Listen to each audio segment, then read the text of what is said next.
তুমি এমন ভাবে ইবাদত করবে, তুমি ভাববে যে তুমি আল্লাহকে দেখছো, তুমি আল্লাহকে দেখে দেখে ইবাদত করতেছো, এরকম ভাবো না একটু। আর এটা ভাবতে যদি কষ্ট হয়, অন্তত এতটুকু তো ভাবো যে আল্লাহ তোমায় দেখছেন। এতটুকু ভাবা যাবে না? আমরা যখন নামাজ পড়ি, আমাদের প্রত্যেকটা সালাতের মুহূর্তে আমাদের এটা ভাবতে হবে যে আল্লাহ তাআলা কিন্তু আমাকে দেখছেন। এই যে আমি ফিস ফিস করে সুবহান রাব্বিয়াল আলা পড়ি, সুবহান রাব্বিয়াল আযীম পড়ি, আমি তাসবিহ পড়ি, আমার রুকু সেজদা সবকিছু আমার আল্লাহ দেখছেন। এই সেন্স, এই অনুভূতি যদি আপনার মধ্যে থাকে, এটাই হচ্ছে ইবাদতের ইহসান।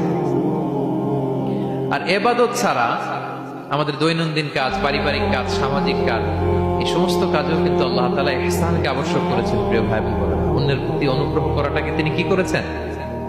আবশ্যক করেছেন। একটা ছোট্ট হাদিস শুনি।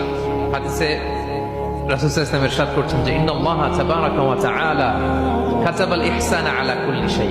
আল্লাহ তাআলা সব কিছুর উপরে